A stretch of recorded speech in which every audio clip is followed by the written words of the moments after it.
Hi, welcome to our CAPP series tonight. CAPP stands for Connecting Autism Parents and Providers. The goal of CAPP is to provide you with educational programs to improve the quality of life for people with autism and their parents and others. Um, Let me just share this with you, that care and support for children with autism.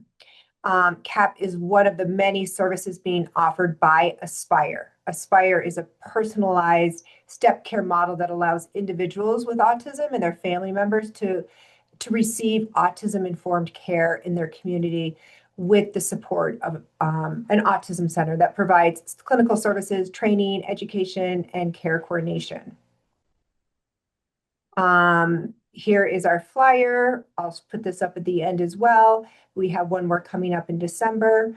You should be receiving these in the email, but look for this flyer. And then lastly, Aspire has many community partners that we would like to acknowledge together. Our goal is to provide you, the families, caregivers, providers, autistic children, adolescents, and adults with autism-informed care in your community. This is our Aspire team. You'll see many of us here this evening. Please feel free to reach out to any of us if you have any questions or email us after the show. If you've not heard of Spark, I encourage you to learn more about Spark. The University of Utah has partnered with the Simmons Foundation. It's a research initiative to create the largest online autism study.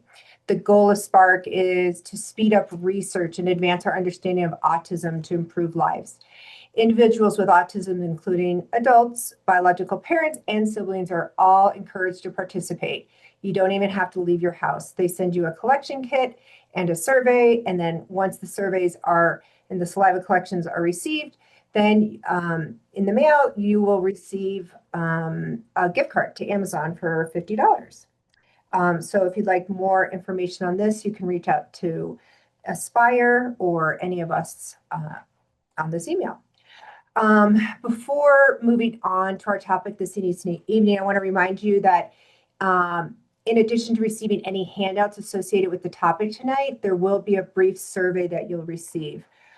Please fill out the survey. We'd love your feedback about tonight's topic, as well as your interest for future requests or future topics.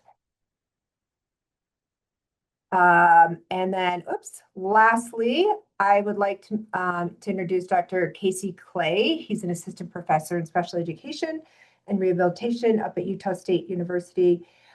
He's previously a postdoctoral fellow, an assistant professor in the Department of Special Education at the University of Missouri, and served as a clinical director at the Thompson Center for Autism in Missouri. He also was the founder and director of behavioral clinics at the Children's Hospital of Orange County and Thompson Autism Center in California, and holds an adjunct position at the University of Utah in the Department of Pediatrics. He is the acting director of the ABA program for Intermountain Healthcare. Here is Dr. Casey Clay, and we will finish up the last 15 minutes with your questions. So please send us your questions throughout. All right, excellent. Well, thank you for that introduction, Jory. I'm going to pull up my slides and share my presentation here. Okay. And still. Okay. Oops. I don't want to start with the conclusion. I will, hang on a sec. Let me start with the first slide here.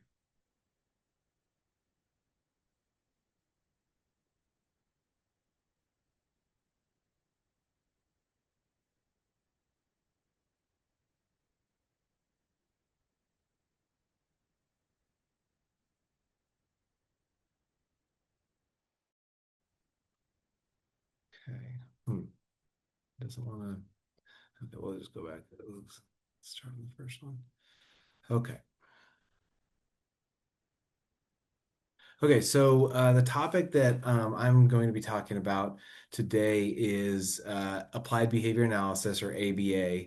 I am a BCBAD, as a board certified behavior analyst at the doctoral level. And I'm happy to be here to be talking about um, kind of the things you might hear about ABA.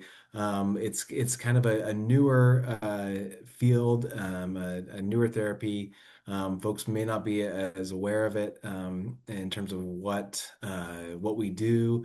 What I want to specifically focus on is some of the kind of the myths around it right now, because it's new, and because it's growing very rapidly. Folks get information from all different sources, and sometimes that information isn't correct, might be not fully correct, and I think it's helpful to kind of clarify a couple of the myths around what ABA is, so that services can progress as needed. Because so we'll talk about myths can be very, very damaging and harmful, and ultimately lead to lower quality services, or people not seeking services that would be really helpful for them. So just to start, what ABA is, right? Applied Behavior Analysis. This is a field of science that develops evidence-based practice for autism, or kids with autism. Um, and I'll talk a little bit more about that because it's a little bit broader than that, actually. And despite the effectiveness of ABA, in terms of the decades of research now, there are certain myths that persist and kind of prevent families from accessing services, or kind of that drive to find the right provider and get those ABA services that would really help them. So ABA is kind of more of a field, actually, a scientific field of inquiry, and we apply scientific learning principles to improve socially significant behaviors, and that's that applied piece of that. It's individualized to the person that we're working with, or measuring their behavior, and trying to improve in some way. And it's also really flexible because it's so individualized. We work with lots of different variables within that person's environment, and at school or at home, the type of interactions they have, and the type of sort of the I guess the toys, the games, the activities, the stimuli in their environment. And I think it's really important to address myths because, oh, Jory, do you have a question? Do we need to stop? Oh, no, okay. So it's really important to address myths because misinformation can really limit access to care and stigmatize effective treatment. It's something people. It's good that people are asking about it, and talking to folks in their neighborhood or family members who have experience with ABA. However, it's really important that we have good information around what it actually is, so that folks can seek out those services, and not necessarily go to other services that might not have that evidence base, or other options, I guess, not another service, but other options that just don't have as much of an evidence base, because we really want the best outcomes here. Okay, so I jump right in. So the first myth that I want to talk about is that ABA is only for severe autism. And really, what I'm going to do throughout talking about these myths is provide you with citations. I've got a long list of citations. I'm a researcher and a professor, and so I would really like to stick to the data, stick to the research on this.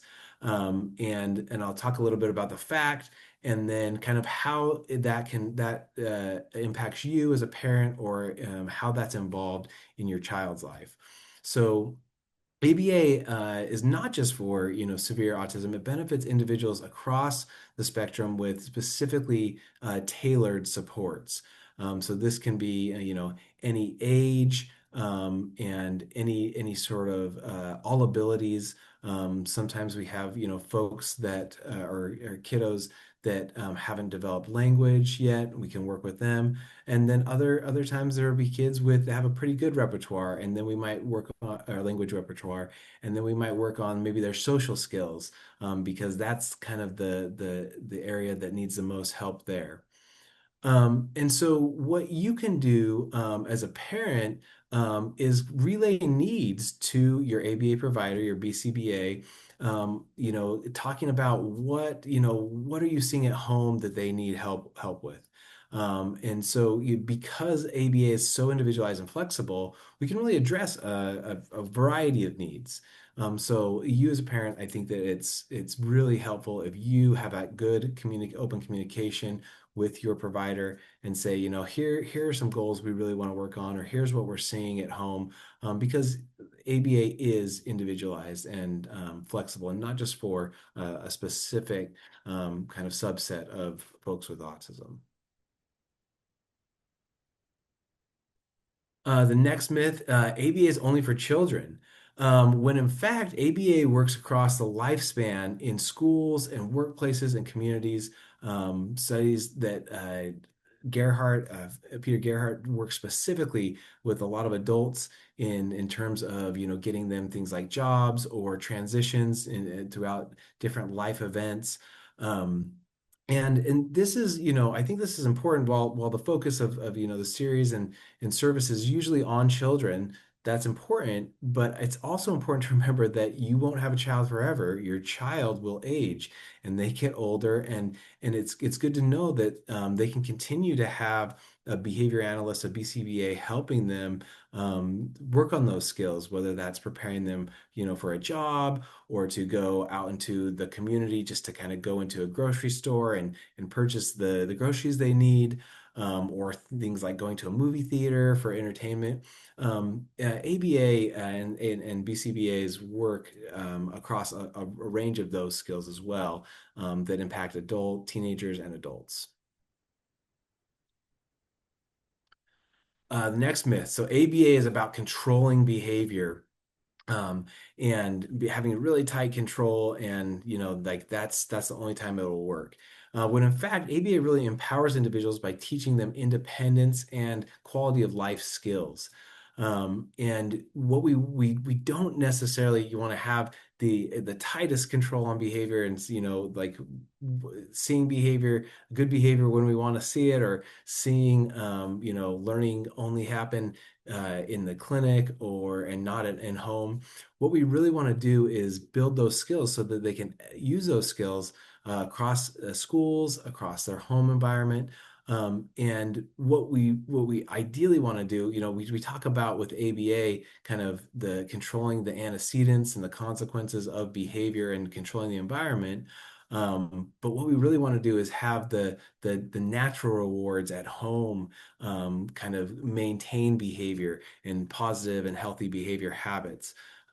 So, for example, if a child learns how to share with a peer at school or in ABA, we want that reinforcing social aspect of that to also carry over to home, to their brothers and sisters, or out into a playground at a park, where those natural rewards of being able to play and have fun continue to maintain that behavior.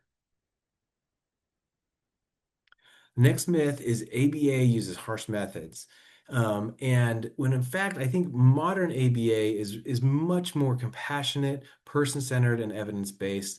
Depending on how much you've heard about ABA and sort of the history of ABA, some of the earlier studies, where there wasn't a lot of internal review boards and ethical panels. There were some questioning things happening, but I think now, definitely within the past at least 3 decades, we've seen modern ABA being specifically compassionate and person-centered. Several researchers and colleagues I know have turned their whole careers to focus on compassionate, person-centered care.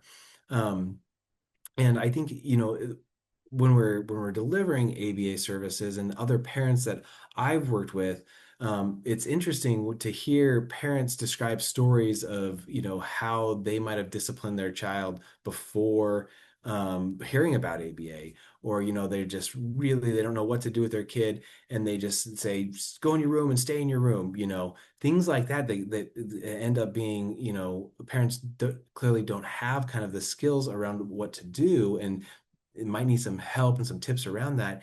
ABA actually helps kind of expand that repertoire of what positive things and what positive contingencies can I put in place, for my kiddo, as opposed to just thinking, oh no, they're being bad. I've got to do something, some type of punishment in some type of discipline. But really, I think what ABA teaches is how to catch them being good and how to create those positive contingencies. So we're not working kind of under fear or threat to those type of ways to try and control behavior. We're looking at the to catch the positive and set up positive contingencies. The next myth, ABA only teaches rote skills. So you might hear, my kid got ABA, and they kind of sound like a robot now in terms of just like repeating what the therapist told them to do, right? And that that sometimes happens, kind of depending on the skill level of the therapist, but really what we're branching towards and building are good therapists that focus on generalization and meaningful learning, right? So while you might do some learning trials in ABA, where you're practicing specific skills and saying specific things, what we want that to do is then generalize, so that it might sound a little bit more natural. So, for example, if you're teaching a kid what a cat is, and you have one picture of a cat, and you say, "What is this?" Say cat, and they say cat, right? And you repeat that and you practice that. What we specifically then will program then is in terms of learning is other stimuli, so other pictures of cats or a video of a cat, or if we can get like a stuffed animal of a cat, so that we generalize, and so the responding is more natural to those natural stimuli in the environment, and then they can use those skills that they're learning and that knowledge they're learning and apply it, in other places, outside of the ABA classroom. Another big part of ABA is something called social validity. And this is a huge part of ABA research now, where we essentially are asking the participants in the study, whether that's parents of children with autism, the children with autism themselves, teachers, other professionals, was this intervention socially meaningful to you? Did it do what you thought it was intended to do? How likely would you be to use this again, at home and in other places? So when we focus on specific skills with ABA, we want them to be we want to have high social validity, so that what we're teaching is actually meaningful. The next myth, so ABA is outdated. As I mentioned, there's decades of research going back on the evidence-based practices of ABA. But because ABA is more of a field of science, behavior analysis is a field of science, we know science continues to grow, and we continue to learn new things and integrate new technologies as we learn about them. One specific technology that I'm really interested in is virtual reality, or VR. And I've used virtual reality simulations, and had parents go into the virtual reality simulation and learn how to do a behavioral intervention, because they're in a simulation with a kid with autism who might be engaging in challenging behavior. And so one way to kind of build in, or to keep ABA fresh and updated, is incorporating these new technologies. And there's also several other studies that focus on computer-based instruction. So, whether that's a quick little video that a parent can access on a phone that's going to help them with their child's ABA, or give them some kind of tips around that to train, or whether that's training future behavior analysts, or teachers in front of the computer screen with active responding and video programs there.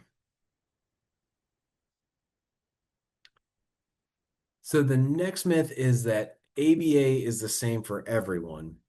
Um, And in fact, ABA is very individualized and based on personal goals and assessments. We have personal goals for every individual child. We assess them, assess where they're at with the different skill levels on language goals, communication goals, knowledge goals, behavior, specifically behavior goals. And this, is not ABA might look different for different individuals based on what it is they're learning. Um, and this specific feature, I think, is unique to ABA. If you think about kind of what happens in schools, where several kids are actually getting the same instruction, or other manualized approaches that there's a manual that you have to follow and say, okay, do this, this, and this.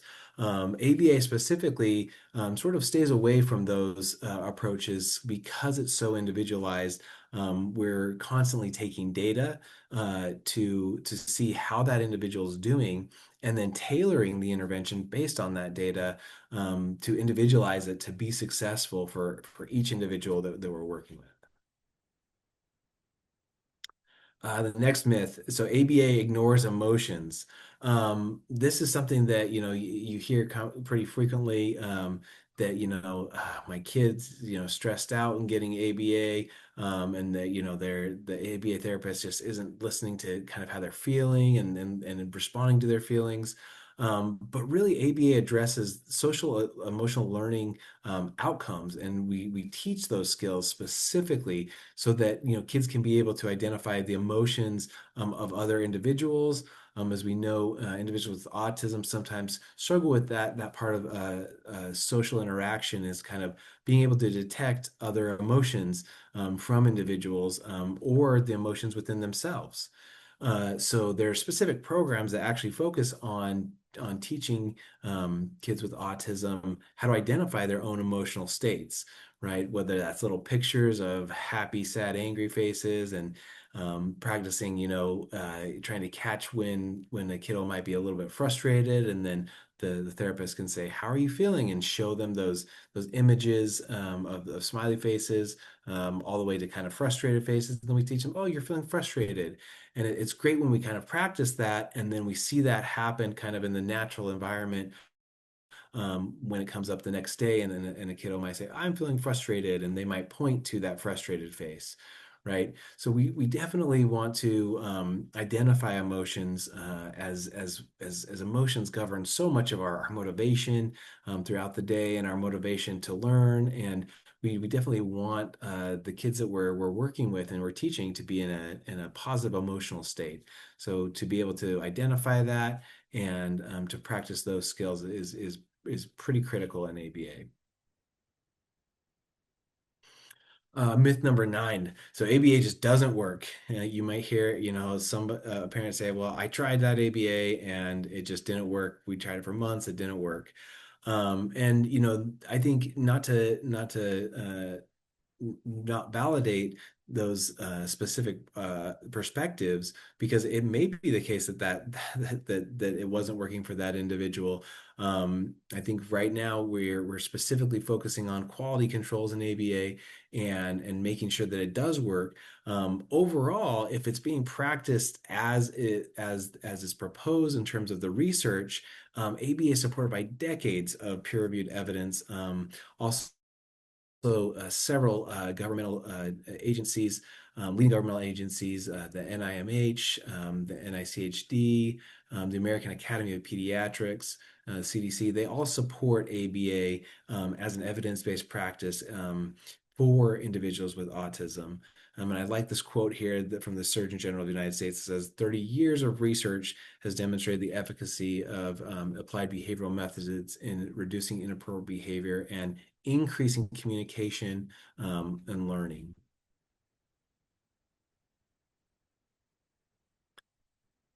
The next myth is that ABA is too intensive, right? So you might have heard of a kiddo receiving ABA and they had to do it every day, and they were going every day for 8 hours a day, right? That might be the case for that individual. As I mentioned, ABA really is individualized.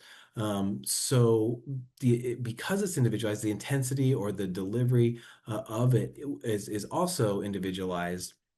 And that can range from, simple consultation with a parent, or one time a week with a child, to comprehensive support where they might be coming 5 days a week, if that's needed.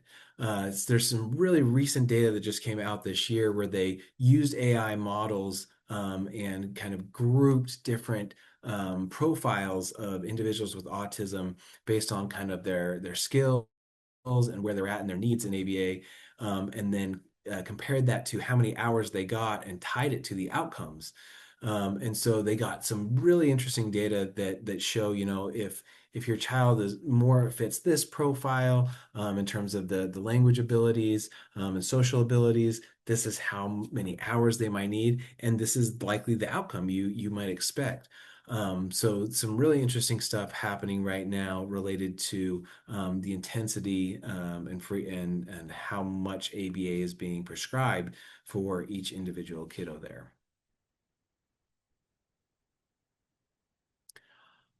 The next myth is that ABA therapists are not qualified.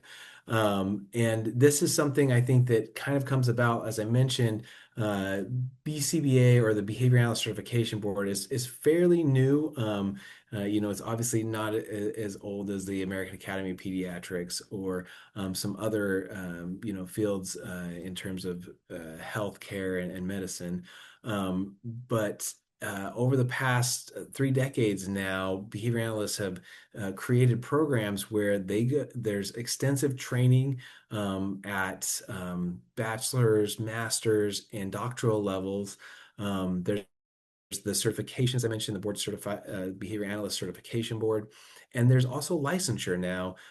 In most states, in America, you have to be a licensed provider that is tied to being certified or being a BCBA. And a BCBA, I should have mentioned earlier, is a master's level practitioner or higher. And they do a lot of the programming around the behavioral intervention, and they also do some hands-on work when teaching. But for the most part, it's registered behavior technicians, or RBTs, who are really doing that hands-on work. And RBTs get one-to-one supervision. They're tied to a BCBA, at an ABA company or in a school. And there's a specific strict percentage of in-person assessment that BCBA has to watch that RBT deliver ABA services, and give them feedback. So there's constant evaluation happening there. So just to kind of hit on the facts again, BCBAs are certified, they're licensed, and there's really tight, close supervision, programs that should be happening there in models and systems. Okay, the next myth is that ABA only focuses on children with autism. And I say that I know that's a focus here in this group. But really, what's interesting is ABA addresses a wide array of developmental and behavioral challenges. When I was in graduate school, I worked at the New England Center for Children in Boston, and we had a range of individuals, with Fragile X, with Down syndrome, um, who attended the school, and it was a school primarily based on ABA principles. And you could see gains in similar programs across a variety of different, diagnoses, developmental and behavioral challenges there. ABA actually, I think, works really well with typically developing children. I would say that I use it with my own kids, but I'm not as good and consistent as I should be. So I try, just like all other parents, but really, ABA can focus on a wide range of behavioral issues. Okay, the next myth, ABA is just play. And if you've seen an ABA session, you would kind of say, yeah, it kind of looks like they're just hanging out, or they're just playing with my kid. Um, But really, play, if we do have that happening, it's used to strategically build these real world skills and relationships. As I mentioned earlier, we want those natural rewards from play happening, in ABA sessions. We want a lot of good engagement and social interactions between the therapist and the person receiving ABA. So yeah, so it's if you see the play, it's really used in a way to kind of foster that learning and foster that growth, and just making sure that we're being as reinforcing as we can so that that learning is happening. Next myth. So ABA doesn't respect culture. And I think ABA is increasingly cultural responsive. As I mentioned previously, I've had colleagues that really are devoting their careers now to making ABA more culturally responsive. Um, a lot of commentary and ways to do cultural assessments and to make sure that you're really in touch with the parent and understanding the cultural context in which you're providing ABA, because that goes into what the individualized learning goals are. We definitely can't individualize if we don't understand the individual's culture and the context in which they spend a majority of their time in their life. And so we specifically will, do assessments and ask parents about different types of events across the day at home. Who's at home? Does grandma and grandpa live with you? Is it a really tight, close family structure? All of these different cultural variables, the language being spoken. Behavior analysts love to try and expand their language repertoires and make sure that we're teaching and that the child's learning the preferred languages. So I think ABA has definitely become more culturally responsive, and because it's effective. Essentially, the more culturally responsive we can be, the more effective we can be. Next myth. So ABA doesn't involve families. You might hear about an ABA center or a school where the parent takes their kiddo in, drops them off, doesn't see them, and then picks them up, and that's that. And then parents might say, my BCBA isn't communicating with me as much as I'd like, not involving me. But ABA, if it's being done correctly, actively trains and supports families as partners in intervention. We absolutely can't have the continuity of care and the interventions across the different school or center or home environments unless the family's involved. As I mentioned earlier, a large part of my research is involving training parents, working with parents on building those strategies. And it's a kind of a night and day difference if you have the parents on board, supportive of the ABA goals that you have, understanding kind of what rewards we can use, when to use them, how to use them across different environments. We definitely want to partner with families and get parents on board. It also helps with generalization. So when we teach something, in the center or the classroom, we want that to extend to home. And so we have to explain to parents what it is we're teaching, and make sure if you see this skill or if you see this feature of language pop out at home, you really reward that, or you reinforce that, or you might even set up like an opportunity for it to happen at home, and kind of set up the environment to do learning trials at home. And we can work with parents and teach them on that. So the next myth, ABA is too expensive. And we won't go into too much about healthcare and the costs of healthcare and the healthcare system, but the fact is that ABA is covered by most insurance and Medicaid programs in the United States. And this took a huge effort by parents in the early 2000s who really went state to state lobbying for insurance mandates for autism services to be covered, until finally, they didn't stop until all 50 states had in some insurance mandate, if your child has the ASD diagnosis, the insurance has to pay for it, and Medicaid will also cover that. Um, and I think this is absolutely necessary, especially in early intervention and to get services in place very early on. What actually ends up becoming too expensive is if services are not provided. Some research have done predicted costs if you don't get that early intervention, and the predicted costs of how much it might cost for things like residential services or 24/7 respite care, visits to the hospital if challenging behavior gets too severe. And all of those costs really add up and can be prevented if you start early with early intervention that again is covered by most insurance programs.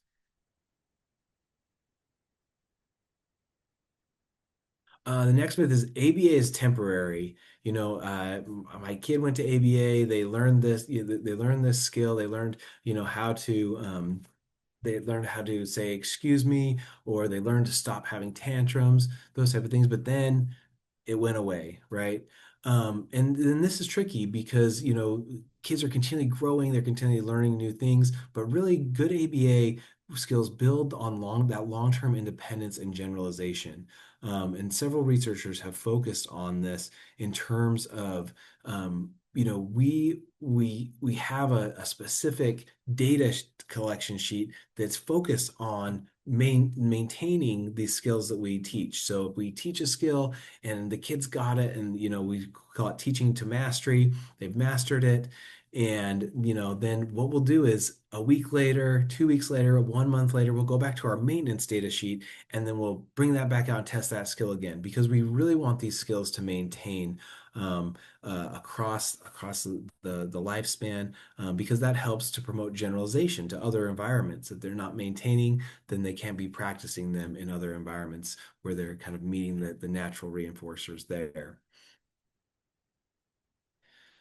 Okay, so the last but not least myth is that ABA replaces other supports. ABA really complements medical, educational, mental health services.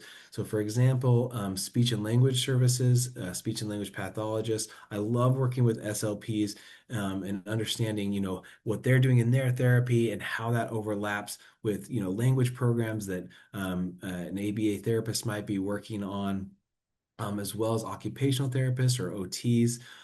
It's great to collaborate with these fields, because I think there's areas of expertise that we definitely overlap. Thinking about a Venn diagram, we overlap, but there's specific areas of expertise there that benefit and build off each other, and really helps for kind of all around comprehensive care for individuals with autism that might be also getting those services. And a big focus recently in the past 10 years or so is just on interdisciplinary collaboration between behavior analysts and these other services. And you see several researchers coming up with different methods and some different flow charts for how this interdisciplinary services work, because ABA definitely doesn't replace those other supports, it complements them. So last, I want to talk about kind of ABA in healthcare as well, and then talk about a new ABA service through Intermountain Health. ABA, like I said, is not necessarily just used for autism. It's used across all healthcare services for things like safety trainings, communication, behavioral health, organizational behavior management. And we're seeing more and more ABA kind of tied into healthcare, into hospital systems, as well as schools, but maybe not as much in centers, but more kind of in these traditional healthcare structures. And one of those clinics that we just set up is an ABA clinic at Primary Children's in Riverton. And so Primary Children's and Intermountain Health opened their first ABA clinic at Riverton Hospital in February. There was no ABA services previously through Intermountain Health, but they really needed that and wanted that. And so this is the first step in doing that. In collaborating with the Children's Hospital to have ABA services being provided there. We can serve 20 to 50 unique patients. They're obviously not all coming at the same time. They come at different times, but we definitely have a good team of BCBAs and RBTs now at Riverton Hospital, and plans to expand to other ABA service locations. And what we do is primarily early intensive intervention, EIBI, building some group ABA services, some play group services as well. And it's a great new center where there's a strong focus on quality and making sure that there's high quality ABA delivered there, so that we kind of dispel a lot of these myths and focus on being effective and on good outcomes. So if folks are interested in that, there's some information on how to contact for those services. Again, this is in Riverton, so depending on where you live,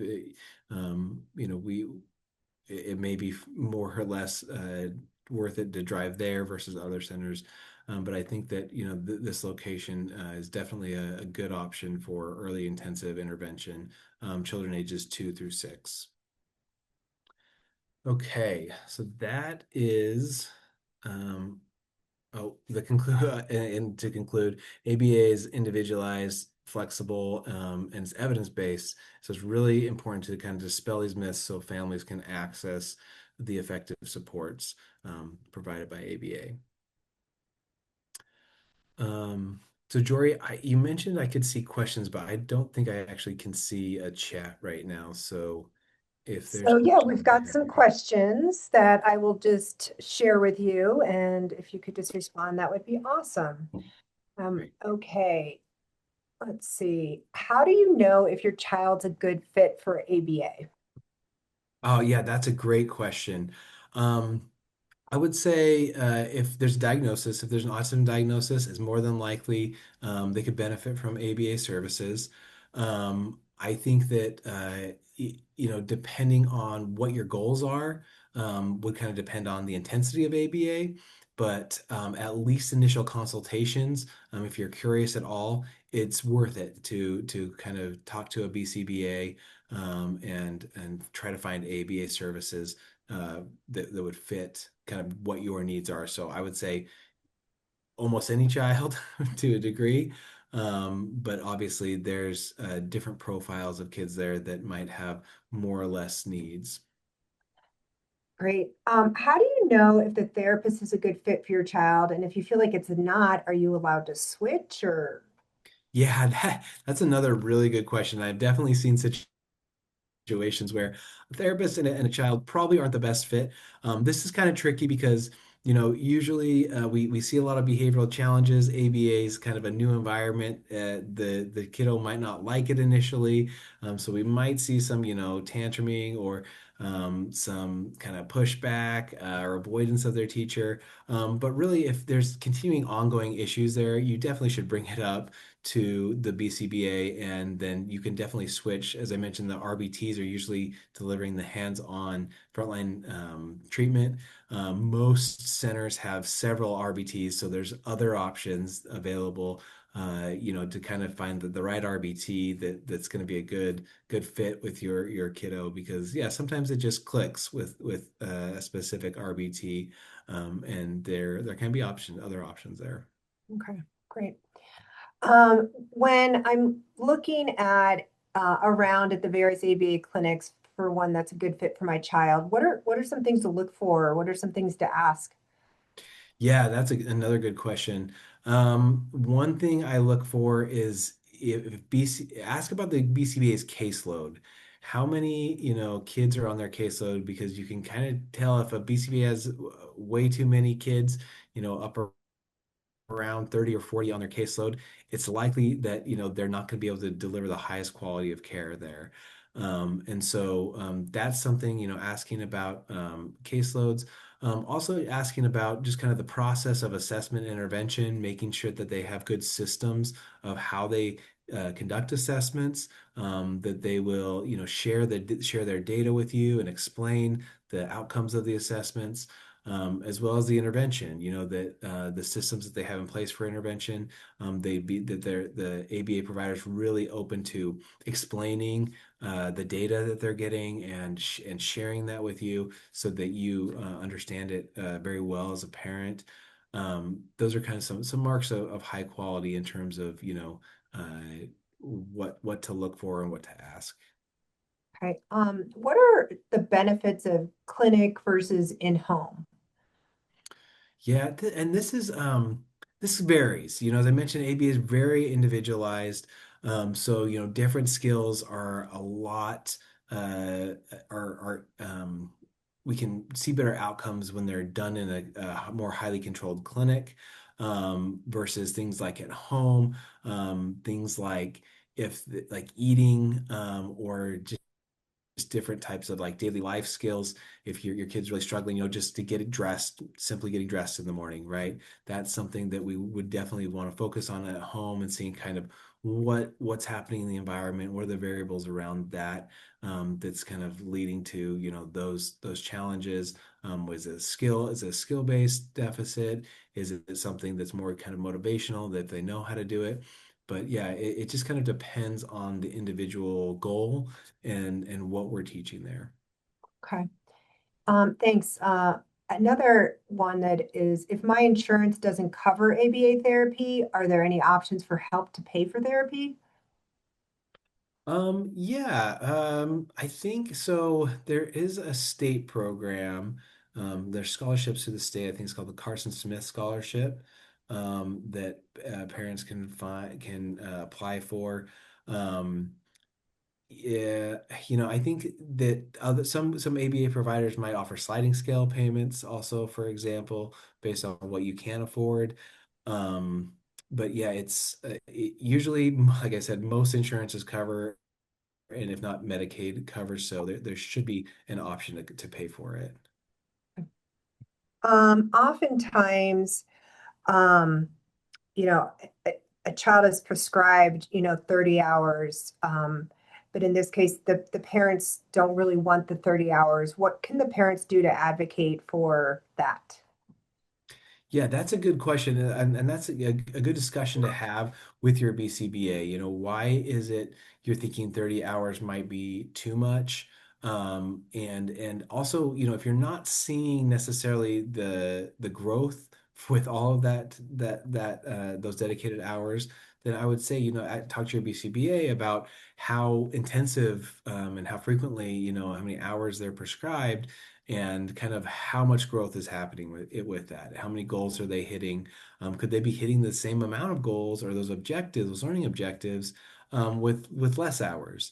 And so it might be something too where BCBA is open to trying fewer hours, and you can always go down in hours. It's just getting back up in terms of authorized, approved insurance pay covered hours. It's harder. So going down and kind of trialing that for a little bit is something you can talk to your BCBA about. It really just comes down to growth and rate of growth and making sure that kids are hitting those learning objectives.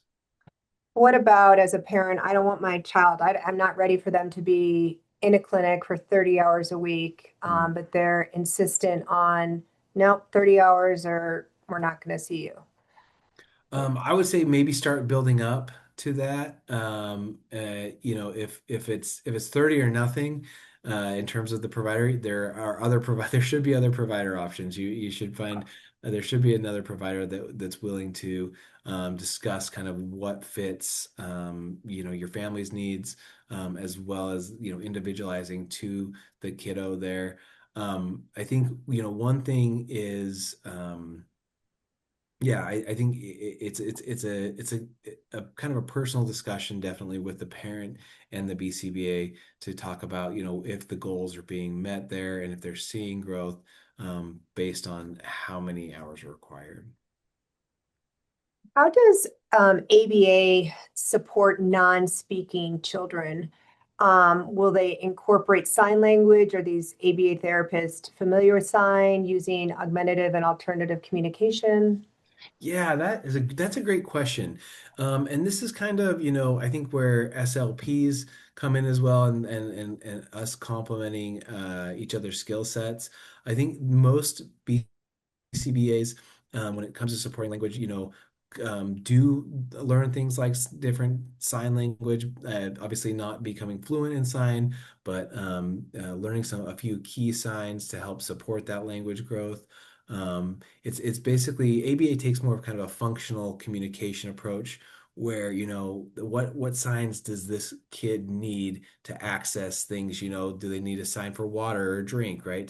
So they can request that. Can they sign for bathroom to request that witness? So very kind of functional approach that kind of limits maybe the whole broad repertoire, and then kind of working with an SLP to build that repertoire and incorporate other things like AAC devices, the alternative and augmented communication devices. I think most BCBAs are actually pretty familiar with things like iPads that have speech generating software on them, like Proloquo to Go, where your kiddo might be pressing a button on the iPad and asking for different things based on kind of a picture exchange type system. Right. Um, does a doctor need to refer for ABA therapy? So you do need to have a diagnosis. So for insurance companies, most insurance companies do require a diagnosis for autism. I have seen situations where that if that diagnosis it doesn't is not in place, a company might provide some consultation via their private pay or other grants or scholarships they have. So yeah, they do need a diagnosis from a qualified individual there. Um, and sometimes that comes from the doctor, most likely, yeah. Okay. What questions might be helpful in identifying a neuroaffirming ABA provider? I'm sorry, can you repeat that What question? questions might be helpful in identifying a neuroaffirming ABA provider? Um, yeah, that's a good question. I think that recently, kind of neurodiversity movement. I think that's what the question's kind of getting towards is kind of understanding that there are different presentations of autism, and how that looks is part of the diversity and the neurodiversity of that kiddo. So I think when you talk to an ABA provider, even just bringing up things like what just simply saying, what do you think about neurodiversity and how can you support my child's neurodiversity? I think more BCBAs are aware of kind of that, what that means. And I think it again goes back to kind of individualizing and working with where that child is, what kind of who they are, right? Because you want to build off those kind of the natural motivation there without trying to force too much change necessarily, if that's kind of not the who that individual is, and kind of reaffirming that neurodiversity. Okay, great. Um, are there guidelines for ABA providers and how much time they're recommending for the therapist that they should meet with the family? What are the Yeah, guidelines? and this is, I would say there are general guidelines right now. As I mentioned, this research is really, really new in terms of the medical necessity and how many hours are necessary for services. I think more ABA the better, of course. But if that doesn't fit with everyone, I totally understand that. But it's individualized one-on-one learning trials, so that's excellent. I would definitely recommend folks get as many hours as they can that fits within their family and their life schedule. And then how that's determined kind of varies again on a case by case basis based on kind of the child's profile, which will do assessments and kind of understand them better. Are there guidelines though in how frequently the providers meet with the family? Do they have a regular conference to talk about Oh, their I see. goals and helping Yes. with the generalization of some of those things? Yes, absolutely. And this might vary from ABA provider to ABA provider, but the parent should always be able to request a time to meet. I would say like if you necessarily like 1 hour meetings daily would be a little much, but at least weekly meetings, a BCBA should be amenable to meeting with the parent, reviewing some of the progress, reviewing the data. But yeah, the parent should really advocate for, those meetings, and the BCBA should be open to sharing, the progress and the data, and clarifying any questions that parent might have. Okay, you talked about the collaboration with the speech therapist and the OT. What would that look like? Is this something that the parent needs to advocate for, or is this something the BCBA, the clinic, organizes? Yeah, that's a good question. Some clinics and some organizations are like ABA organizations specifically are hiring SLPs or OTs, and they might have, a couple on staff. And so it kind of just depends where the services are being offered. It might be up to the parent to actually get the ABA in place, get SLP services in place, get OT services in place. But I think behavior analysts are really open to collaborating and communicating for continuity of care across those providers if they're all not happening in the same center. I think people are realizing the benefits of that, and they're trying to move towards that kind of center-based care, where there's several different experts. But yeah, then if that doesn't exist, then I think the parent would have to kind of contact each of those services separately, and make sure they're all in contact with each other. Okay, great. Okay, one more question. Um, there's sometimes we hear that children graduate from ABA. Hmm. But what if the parent says, no, I want them to continue. There's still goals to be worked on, but what can the parent do or say to advocate to get additional ABA or continuing services? Yeah, that's a really good question. That's a balance between, I think, kind of the insurance providers, the individual insurance providers. But I would say, you can always get more when you identify goals, right? And as your child grows and gets older, there are different life changes that happen. So it might be the case that they suggest other goals, such as community engagement, or going to the grocery store, or those type of things, where they say, these are the goals I want to work on, that fall within the scope of ABA. Can we, focus on targeting these goals now? I think that that's perfectly reasonable. Okay, one more question. Will the Riverton location be able to help kids older than 6? Um, there's plans for that. Currently, it only goes up to 6 right now, and that's primarily just because of the space. It's a smaller space, and so kind of mixing a lot of different ages kind of wasn't the best approach. But there are some options right now for some after hours that we're looking into groups, play groups, and that might open up to some older ages.